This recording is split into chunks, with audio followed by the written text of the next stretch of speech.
Okay, so don't mind, I'm going to be behind. It's not really a big room, but it's kind of nice. I like when it's a small setting like this because basically it's very laid back, okay? So ask any questions, interrupt any time. It's really about you, and hopefully if I do this correctly, you're not going to have too many questions at the end. So it's pretty comprehensive. Okay, so a lot of people don't know much about implants. They hear about implants, but okay. So I wanted to put a little presentation together, and this is it. Here we go, Matt. First page. Okay. So thanks for coming. The first step is basically getting information. So you're here today, which is awesome, and that's a very uncomfortable topic for some people to talk about because it involves, you know, very personal part of your body, right? Your smile. Next, please. So the informational seminar is really geared towards education. Okay, it's really about education, not about sales. So I don't want you in any way feel pressure in any way. Okay, number one. But it's a small group because we like this opportunity to just kind of enjoy a very personalized approach to getting the education. Next. Okay, so we're going to talk about briefly why it's important to have teeth. I mean, obviously, we take it for granted, some of us, but you being here is the first step of really getting more information about, you know, smiling and eating and enjoying a good quality of life. Okay, there's been a better time. Technology is better. So when I started implants about 20 years ago, things were quite different, more different then than they are today. Today, technology allows us to deliver implants in a more predictable manner. We know more about them today than before. We are living a longer life, so teeth are deteriorating more so now than ever. And like anything, it becomes more expensive as time goes on because things become more broken down and so forth. So, missing teeth, okay? Definitely, maybe 1, 2, 3, 4, 5 of these things impact you, but missing teeth is a tremendous psychological impact by not having teeth. Even one tooth way in the back that only you can see when you look in the mirror and you retract your cheek. Well, that affects how you feel. Okay, can it impact your speech? Probably not, not in the back, but it does impact how you feel. And people with multiple missing teeth have a limited ability to chew food correctly. And unfortunately, we deal with this every day in private practice. So, the mouth is connected in every capacity, okay? So, the bacteria in the mouth can impact your colon, it can impact your bloodstream, it can impact just your overall feeling, and everything is connected. So, when I say bacteria, we all have bacteria. But when you have infected, decaying, broken down teeth, well, it's not good. And research in medicine has made the connection between gum disease and rheumatoid arthritis, that's a big one, diabetes, cancer, it's not good. So it's very important to have a very good, healthy oral condition because it impacts everything else. Okay, so. Toothaches, I've been there as a patient. I've had several root canals. Okay, so I've been in your shoes. I know exactly what you're experiencing. Dentures, I can tell you, there's no such thing as a good set of dentures. Bad breath is associated with rotting teeth, old dentures, food traps, dental infections are common. Every day we see that, and no one likes. Some people are just born genetically with bad teeth, and they find themselves multiple trips to the dentist all their life. They brush, they may have a sibling that has perfect teeth, eats crap all day long, but this is what we see. It's just the saga of going to the dentist, and that's real. Not having teeth can make you look older than you really are, and no one likes to be judged. That's a big one. Okay, next please. So, if you ever wonder what it would be like to smile with confidence again, implants are wonderful. And we're going to talk about the pros and the cons. But implants are wonderful because it restores a sense of confidence once again, like a natural tooth was able to provide. So, are you a candidate for implants? How do implants work? Do they last a lifetime? And how they improve your life? We're going to talk about that next. Okay, so this is a normal, it's called panoramic x-ray. And this shows us the healthy situation. A person has a couple of fillings, natural dentition, missing their wisdom teeth, but overall very stable, good bone, very stable bite. These are the sinuses, and that's really a healthy situation that we see every day here in the office. Next, please. Okay, so what happens when you lose a tooth?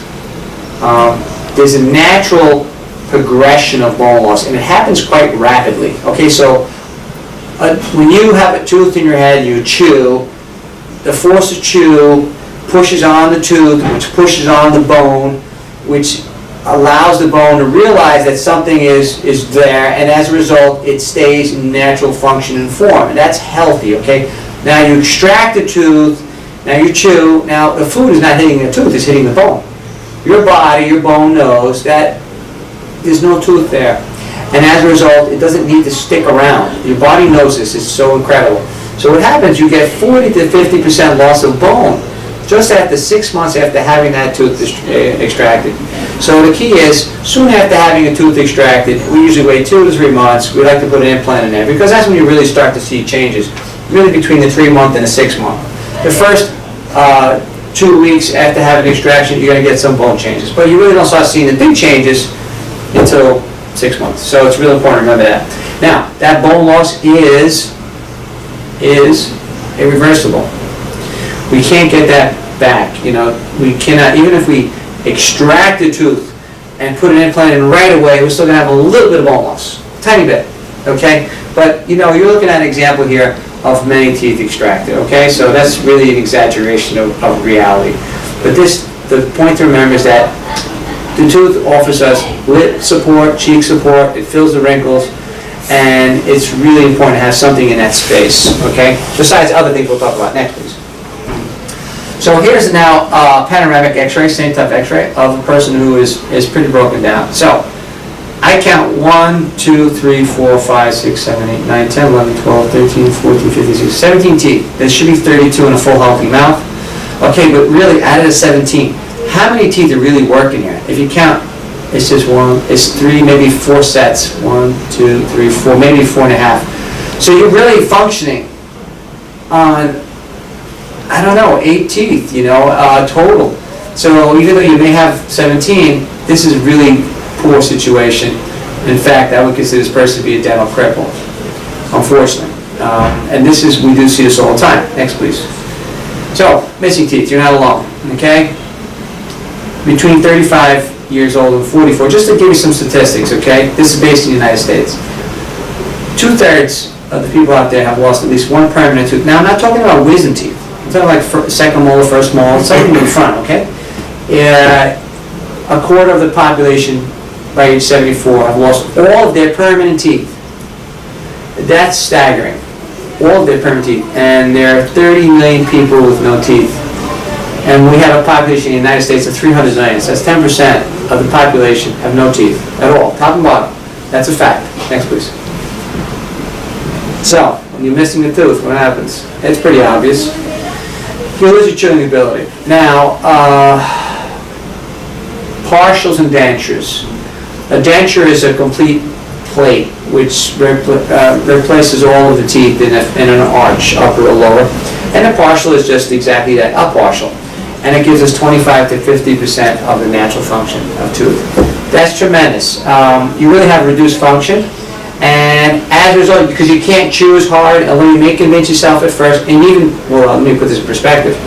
If we were to chop a leg off, and eventually fit you for a prosthetic leg, you're still not going to be, unless you're an exceptional human being, you're not going to be able to function the same as if you had to. Like, you're going to have a better quality of life with a prosthetic for sure.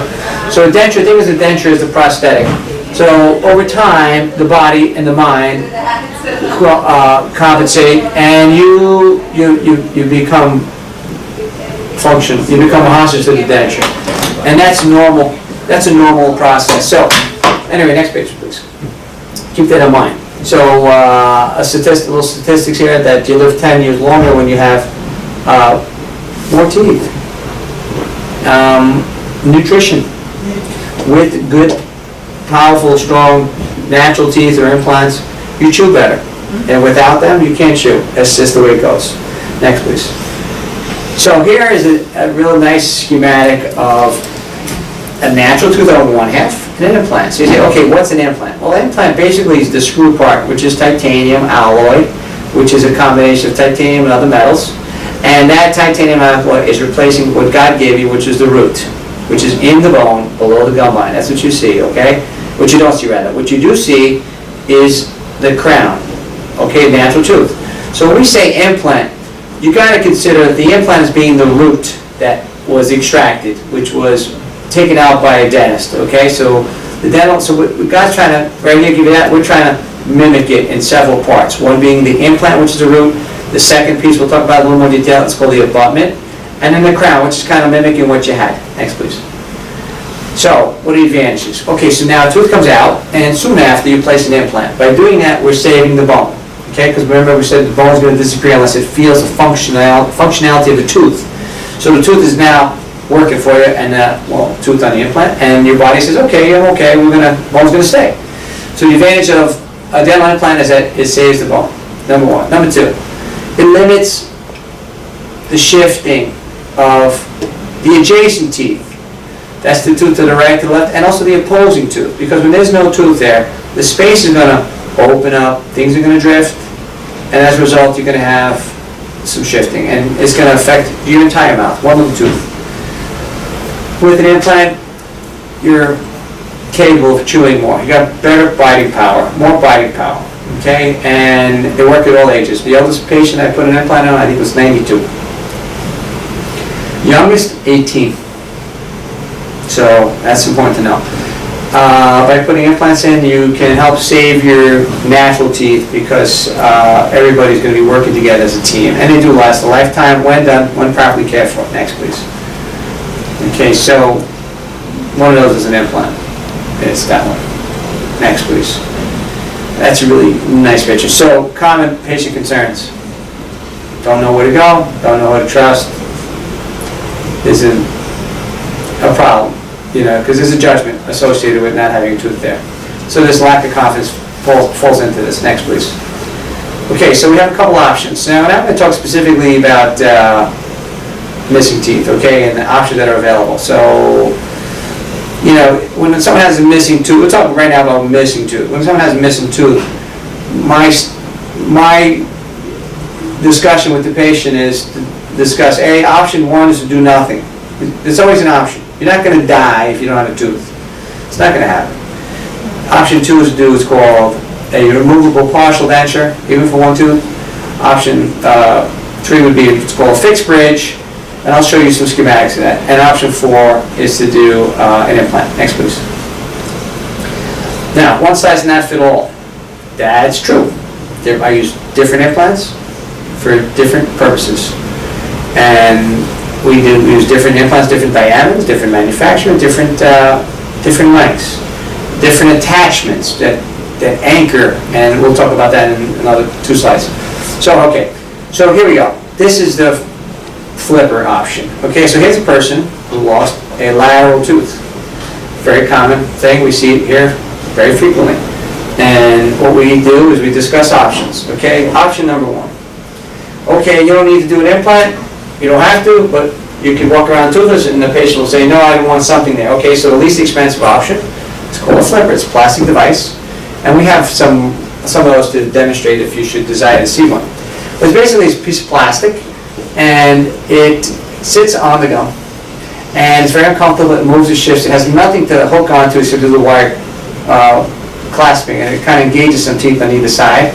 And the problem with that is that it shifts when you talk, and it's it's all show, no go is what I tell patients. Basically, you can go out to a party and look and smile, but you can't eat, you can definitely drink with it. Lifespan is 5 to 10 years, and bone will continue to disappear underneath that plastic where you had that tooth at one time because there is no direct pressure of a tooth on top of that gum. Next, please. And that, by the way, is removable. So the second option is called the Maryland bridge, which you very infrequently do because they typically don't last. They break very easily. It's basically a fake tooth and has little wings of ceramic or metal that we then bond onto the adjacent teeth. Bonding is great, but again, it usually flicks off. It's not a stable, definitive restoration. Bone will continue to dissipate because, again, the pressure of this guy is just sitting on the gum. It's not really pushing on the bone to stimulate. It's to remind it to stick around. Next, please. A fixed bridge is probably the most common option. What we do is we actually have to grind down adjacent teeth, and then we take an impression and I fabricate a ceramic restoration to replicate 3 teeth, and then we cement that, and that's permanent. We cement it to the adjacent teeth. The downside with that is I have to grind away quite a bit of tooth on the adjacent teeth. You see, I have to grind away 2 millimeters off the top and 1.5 millimeters around the perimeter of each tooth. So I essentially have to kill 2 teeth to give you that 1. And also you're going to lose bone. You're losing bone. You continue to lose bone again because this fake tooth just sits above on top of the gum. It's aesthetic, it looks great. They do have to get replaced over a bunch of years. But I mean, it's a nice option. I would definitely consider it if either tooth on the extraction site were severely broken down. I'm okay with it. I'm okay with it. I'm okay with doing a bridge. I love doing bridges in that situation. But if I have a healthy tooth on either side, you don't want to do that. Because I also can create a root canal. I don't want to do that if I don't have to do that. Next, please. Okay, so denture. So we have the other option, people who've been edentulated, teeth taken out, and they're faced with this terrible reality that they just can't chew. They continue to have problems with their dentures. They're shifting quite a bit, and they stain easier, and they do crack, and they're just not, you're not biting the same amount of food. You're not biting the pressure. You're not generating enough force to properly chew your food with dentures. If I were to give you a pencil and ask you to bite on a pencil, I doubt very highly that you can actually put a crease in the pencil with dentures. If I do it with natural tooth, I'm sure you could probably break it in half. So it's tremendous power loss when you chew. So you're forced into chewing foods that are softer, much more easier to kind of to navigate through. And unfortunately, those are not the really good foods that we should be eating, like vegetables, fruits, and all that good stuff that are really tough to chew. Next, please. So, with denture wearers, they usually is loose and they slip. They usually have to be made every 5 to 10 years. Electric shock happens because when you bite down the denture, remember the teeth were extracted, the denture is now compressing on acrylic, which is acrylic pressing on gum.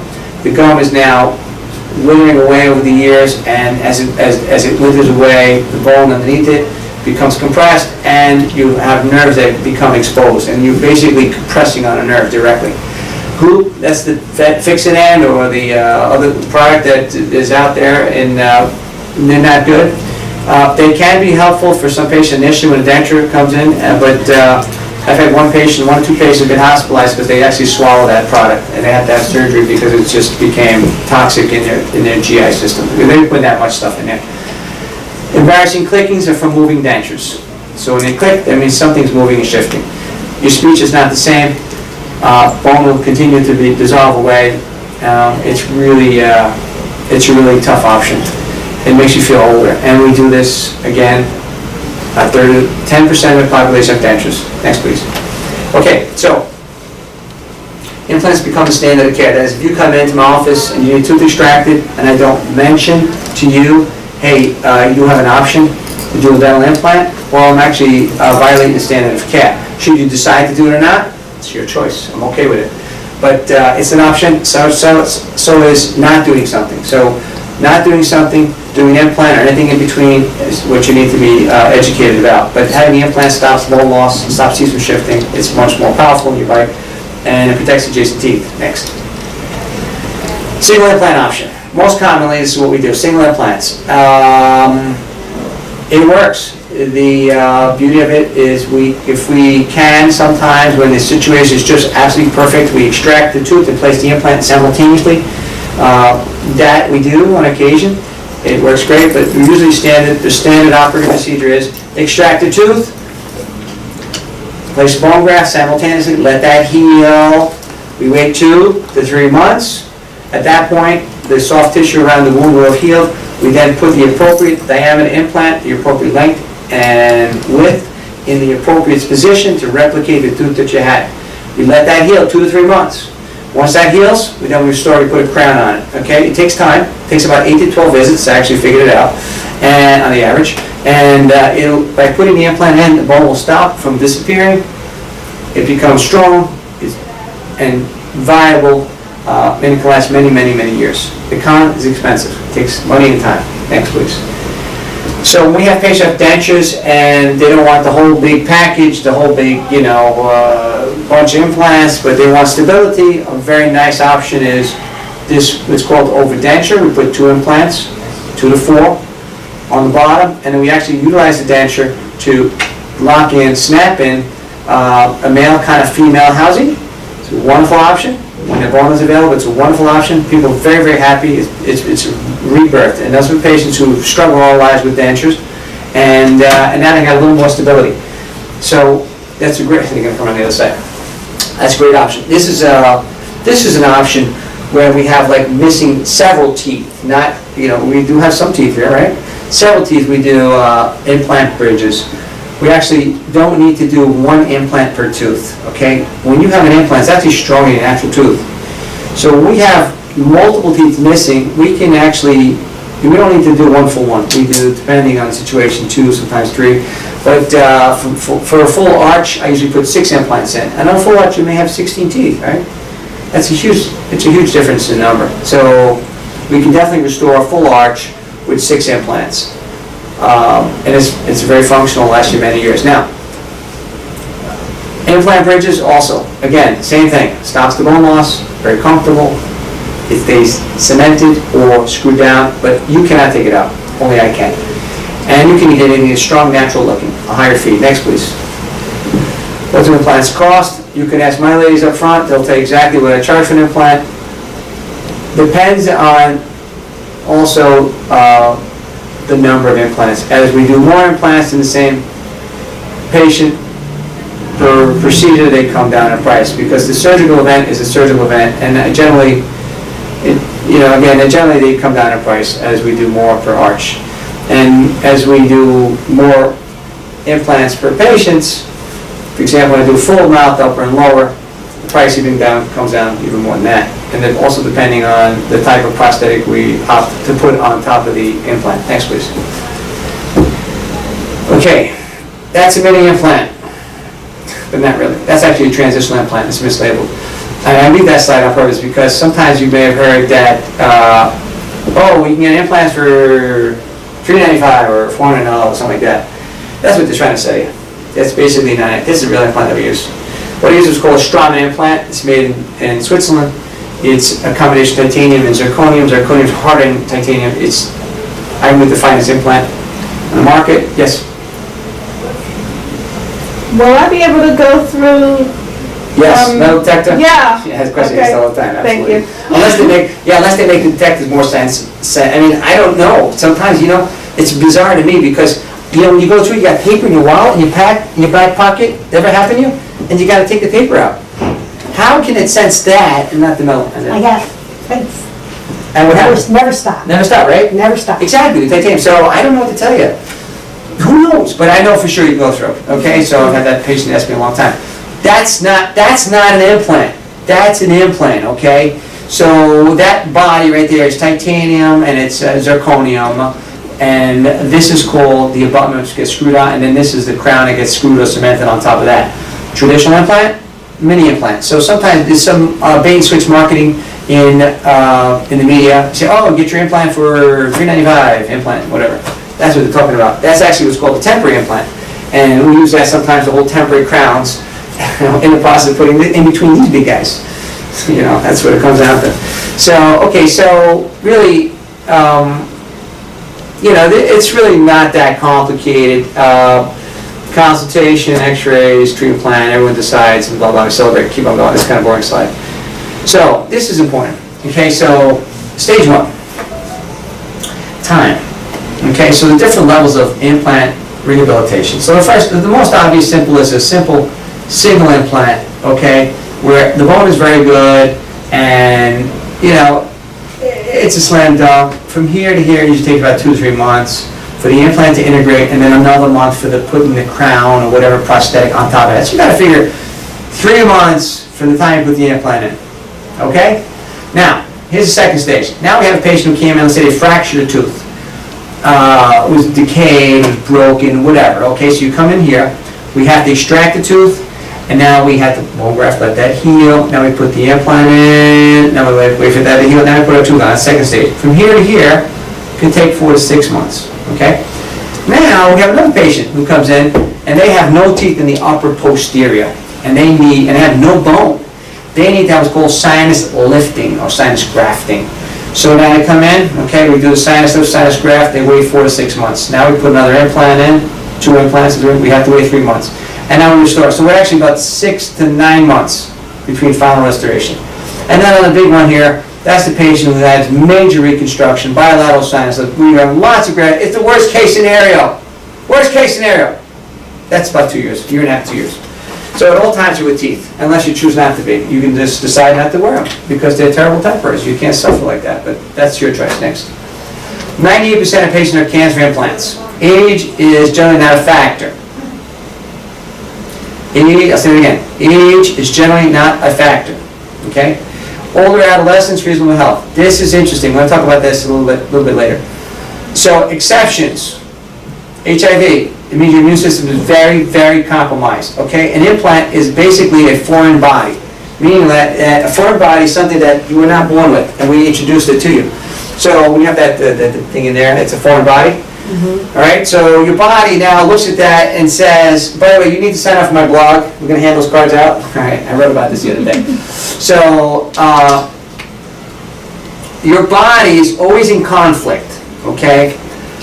I'm going to give you, for example, you walk into a hospital to visit somebody, you come out, a week later you got a cold, okay? Why is it that you get a cold and maybe other people don't get a cold? Because your body's resistance, your ability to fight off something is something that we have no measurement for. I have no blood test I can give you. I can't give you that. But there's some people who always walk around and are always sick. And other people who walk through a clinic and all day and they're not sick because the ability to resist is inherent, and I can't, and it's genetics. I can't tell you who's what, but it is what it is. And the thing is, you have to know your body. Okay, so a foreign body inserted into your body is in constant equilibrium. Now, if you're that person that always gets sick and you constantly run down, maybe an implant's not the right thing for you, is what I'm saying. But I know people. I went to Mexico and I was drinking water from the tap. I didn't get sick. I have friends who had the ice in a drink and they had one sip and got sick. I don't know what to tell you. It's the ability to resist, and that's a human condition that I can't put a finger on.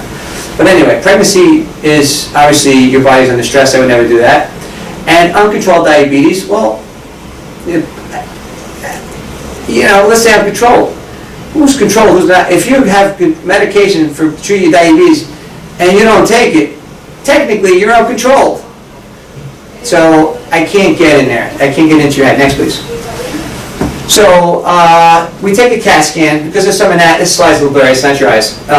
There's anatomy that we have to respect. Because when we put the titanium screw in there, we have to respect the space. We don't want to violate anybody. We don't want to touch an adjacent tooth, nor do we want to touch this nerve. It's very bad. Next, please. This we just put on the slide today. Now, I was recently in Las Vegas. I'm constantly taking training on implants, and I've got was a master's in ICUI. It's a pretty well-respected implant organization. And I constantly take training in trying to learn a little more. And we're finding that when I started doing implants, I was told that 98% is successful. 98%. That's fantastic. A 2% failure rate, that's fantastic. Oh my God, it's awesome. But the reality is, it's not true. The reality is, it's more like 80%. 20% are having problems. I'm not trying to sell you out implants, because I love doing implants. I think they're wonderful. But I'm trying to educate you, because there comes a responsibility with that on both parts. So what I instituted was this. This is some of the education I took back was, we must treat the periodontal disease prior to getting an implant. Because the bacteria that causes periodontal disease on a natural tooth will jump to the implant. The bacteria is happy to be in your mouth. So if we're not treating the periodontal disease, we're actually creating a situation. So we're actually on me as a dentist and putting you at risk. So it's most important that periodontal disease be treated first if you're going to get an implant. Number 2, if you're smoking, very, very bad. Smoking needs to be addressed because, I've been kind of lucky many times where patients who are smokers have no problems with their implants. And again, it goes back to that resistance, your ability to resist. And this is inherent. But let's say you are that patient that kind of gets sick just thinking about getting a cold. You get sick. And you're a smoker. You're the person I worry about the most. Because smoking is going to affect you at many levels. When you take a drag of a cigarette, the nicotine constricts the very small blood vessels that are responsible for getting blood supply to the bone and to the gum that supports the implant. So when you're smoking, you're actually compromising the circulation, which brings nutrients and health to your implants. That's bad. Number 2, smoking at metabolic effect, it affects we call it the cascade of an inflammatory response. That is, when you have a cut in your wound, when you cut yourself, when you bleed, your body goes through levels of response to stop bleeding and to heal and create a scab so you heal naturally.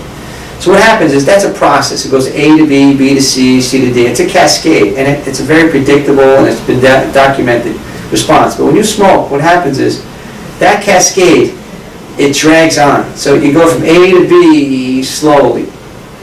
It affects the rate at the cascade. So what happens is you potentially can stay unhealthy longer. And if you don't heal in a proper fashion quick enough, you're susceptible to having a failure with your implant. So it's very important. Smoking, again, is awful. Besides the obvious medical, entire systemic complications associated with smoking. But I'm not going to beat that down. Metabolic. Diabetes. Okay? Well, one of the ways markers we check is the A1C level. We check that. If you're diabetic but you're controlled, it's not a contraindication to have an implant. No, it's not. This is the number we look at. The number. Anything beyond that is not good. It means you're irregular and it's just not, you're compromised because the diabetes affects your ability to heal. And like I said, we're introducing a wound and we're introducing a foreign body, and that the foreign body is what your body wants to kind of like or not like. Is it your friend or your enemy? And that's what happens. When you're diabetic, you become the enemy. The foreign body becomes the enemy, hence the implant is a problem. Vitamin D, very big. And we're finding that vitamin D is a huge deficiency, and vitamin D is responsible for giving us calcium absorption when you eat, and it's very responsible for making the bone healthy. Few kids are drinking milk today. For some reason, it's not chic. I don't know what to tell you. I grew up on milk. I love the sun. Today, everyone, if you go out in the sun without suntan lotion, you're going to die of skin cancer. So we're not getting the vitamin D that we need. That's why I suggest 2,000 international units per day. So, you may want to run that by your doctor next time for your checkup to do a vitamin D check, because it's very important for just overall good bone health. Because you understand, we're taking a screw and we're putting it in your bone. We want the bone to be good. So that's very, very important. Also, recall 3 times a year. This is another important point, because we want to make sure that the best problem is not to have a problem. The best thing is not to have a problem. Because when implants have problems, you have very big problems. We want to make sure there's no very big problems. So we want to make sure your recall is 3 times a year. Hygiene, with professional maintenance by my wonderful hygienist. Insurance may pay for 2. I don't care about the 3rd. You pay for the 3rd. That's the way it goes. Because you're going to invest money into your mouth, I want to make sure you have it for many years. And I'm going to be responsible by doing a good job for you. Waterpick is also a very good device. I love it. And Waterpick just shoots water where your toothbrush can't go. Some of us are lazy. We don't floss. Guilty. So I love the Waterpick. And it's a wonderful device. And it's very good for home care. And usually whenever we do an implant, we like to give 3 prescriptions. One is Paradex, one is antibiotic, one is analgesia pain relief. And the Paradex essentially is Listerine on steroids. We like doing that because once we create a wound, it's uncomfortable to brush. So you take that, you rinse with that once or twice a day after the surgery. You do that for 2 weeks and you should be in good shape. The antibiotic we use just because sometimes we do place grafting in addition to placing the implant. when we put the graft in, so we want to minimize the possibility of a post-operative infection. So I'm big on antibiotic. Analgesia, usually ibuprofen does the trick. Usually that's it. People don't need more than that. I've had abdominal surgery and I've taken ibuprofen and I'm fine. I didn't need all the narcotics. I'm not a big fan of narcotics. Next, please. So in terms of time taking the implant, I never really, I can say I've timed myself, but there's never really a rush. But generally, one implant, 30 minutes, 30, 60 minutes. When we do multiple implants, obviously much more time than that. We do give local anesthetic. I'm not a big fan of IV sedation. I don't like the thought of being an anesthesiologist and a dentist at the same time. It's really, if you need anesthesia for that reason because of anxiety and fear, generally we prescribe Valium for patients to chill them out a little bit. That does the trick most of the time. And simple local Novocaine, and that does the trick. And it could take, again, it could take 30, 60 minutes. I would suggest patients take a Valium the night before if you're anxious, if you want it, and then if you're really super anxious, take a second one an hour before the procedure. And usually you come in very chill, everyone's good, we put some music on, and everyone's happy. A full case completion can take, like I said earlier, about 9 months. But I think it's more like a year. I tend to be more slower. I like to let Mother Nature work and do its thing. I'm not in any rush usually when it comes to some of these bigger cases. And you will never be without teeth unless you choose to be without teeth. Next, please. Does it hurt? I've never had implants done. I've had root canals, extractions. I've had plenty of patients who I always ask, how was the experience? Most patients who've had implants tell me that the extraction is worse than the implant placement. And that's true because the extractions are an unknown. Teeth break, they're brittle. I'm usually not taking out a perfectly healthy, normal, gorgeous tooth. I'm taking out usually a withered down, broken, fractured, decayed, rotten, soft tooth. So what happens is that's a lot more work, and unfortunately it could be a little more uncomfortable for the patient, not in terms of pain, but pressure and having me sometimes, I use not the best language in the process, but usually the tooth comes out anyway. Most patients report very little post-operative comfort. Advil does the trick. Usually 600 milligrams, probably 1 day, 2 days afterwards, and you're done. Next, please. Because to go back, if it's hurting more than a day or two, there's something wrong. There's something that's not supposed to be. Okay? So that's important. Success rate. So I actually mentioned this. So it depends on my skill. And, it's pretty good. I think it's pretty excellent, actually. Quality of bone. That's why we take that specific x-ray. The x-ray is very good. It determines the quality of bone most of the time, but, it's quantity what I'm looking for, volume. Because I want to put the appropriate implant in the right spot. And that's important to have that x-ray. And 98, I don't know. I don't think it's an accurate number. I think it's more, and again, I came from Las Vegas. That's going to have to be changed. I kind of leave it there because I like to talk about it. And I think I'm going to say it's definitely not 80% of my practice, but when I attended this lecture, it's from speakers from all around the world. We all come together. We all put our information together, and it's definitely not 98, but it's a very high success rate nevertheless. If you follow everything we propose and everything, and you do what you're supposed to do, it should be very high, 98% for sure. Next, please. What can cause failure?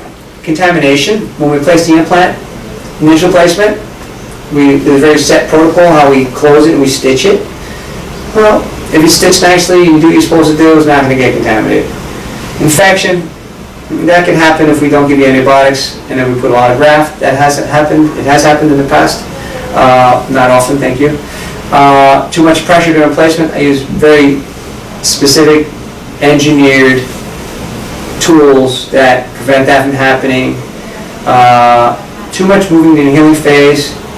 That's a possibility. That happened about, last time I remember, like a year and a half ago. I had a patient we did beautiful surgery on, and she was in a posterior tooth, beautiful surgery, and she went to a party, and she was fine, but someone who was awfully drunk just knocked into her, and it so happens if you're going to hit the person, if there's one spot not to hit the person, this person got hit in that spot, in the jaw, and really it's terrible. So what happened was my stitches opened up and the patient lost the implant. Is it possible? It's possible. Is it probable? No, but it happened. Uncontrolled diabetes, well, you know about that one. And this goes back to, this is important, this is 5 to 10% of failures. This goes back to that issue we talked about, the inherent ability to resist and compensate and to walk through that hospital and not get a cold a week later. This is the unknown in dentistry. And this is unknown also in medicine. Some doctors will do hip surgery and they use hip replacement parts and everything's perfect, but they have some unknown failures. I think this stems down to the human touch, the human being and their frailties and so forth. So it is. Smoking, we know about that's awful, and I don't advise it. And I suggest a smoking cessation patch, perhaps, or Chantrix, some program to discuss with your medical doctor. Should you decide, if you're a smoker, should you decide to get implants? Because if you want to up your statistics and you want to get a better chance of having a successful product, stop smoking, and you'll have a better life. Next, please. And you always want to protect your investment. So my hygienists are highly trained, and they're wonderful, and they're always taking classes, and they're really good. Next, please. And here's the situation now. We had, like we said earlier, we don't have to place one implant per tooth. This person has 1, 2, 3, 4, 5, 6. I got 6 on the top and 5 on the bottom. It's a routine case. That's what we love doing. Ton of bone, and basically what you don't see there is the teeth. But there's teeth that are like fused to that metal thing that this metal bar put around. That's ceramic teeth. Next, please. And so people change. This is neck. This is pretty dramatic here. How someone feels just lighter and so forth, and that's huge. I mean, people feel better. It's just there's a definite sense of confidence that's conveyed through the photo. Next, please. And here's another case. Some more demonstrations of cases where we have 6 implants, 1, 2, 1, 2, 3, 4, 5, 6, and this is a zirconium ceramic case. Here's a single implant, and then here's some more. Here's actually a mini implant. That's true mini implant. Not the other one. Next, please. Thank you. So, can I answer any questions? Anything? And should I come in front over here? Is that better if I do that? Are you okay? I'm twisting like that? What about medications? Such as? Blood pressure medication, not a problem. Blood thinner, I speak to your physician beforehand. We usually take the patient off depending on the blood thinner. You take the patient off Eliquis and so forth, whatever the doctor recommends 2 days before, maybe 3, and they go back on that night or the following day, whatever the doctor suggests. I don't really monitor that because you have to go for blood tests and monitor all that. That's a good question. If you're on medication for osteoporosis, any osteoporosis, well, there's some side effects with that we worry about because your bone doesn't. What happens? They give you this medication like something class that can't think of the name off the top of my head. What it does, it slows the progression of the bone breaking down. So your healing process is compromised. So if we go in there, create a wound with a drill, and put an implant in, the body doesn't have that ability to heal if you're on that particular medication. Again, we speak to your physician, and that would rule out implants at that point. Although I've done implants on patients where I know they've been on these medications and they were off them for several months and everything worked out fine. So it's not a problem with that department. Blood thinners, like I said, aspirin, not a big issue. That's one of the more benign. Yeah, probably not a big deal. Out there, I think. It's okay, but I always consult with the medical doctor just to play it safe. Well, I've stopped it for surgery. Yeah, like a day or two before? 10 days. So 10 days, there you go. So 10 days is a lot. You must have had major surgery. Yes. But it's always an issue, I mean, it's not an issue, but it's always a concern, like, for sure. And, but that's pretty much the biggies. Bisphosphonates. Yes, question? Water pick. I love water pick.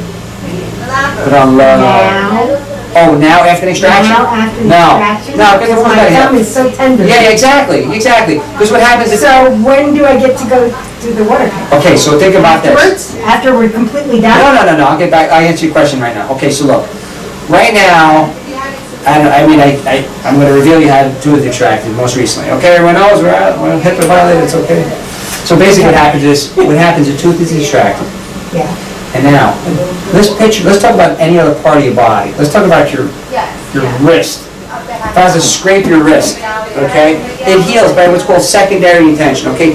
Wounds heal one of two ways. I can take a scalpel and cut, flat, do my digging, and then flat back and stitch.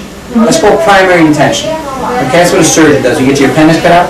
The second way, if you, let's say you scrape your knee, Yeah. okay? There's no wound to bring together. It's got to heal from the bottom up. It's called secondary intention. It takes 12 to 14 days to get a scab. And you pick it off your hands, you're good, right? We take out a tooth, all right? Now we have an empty socket, grafted.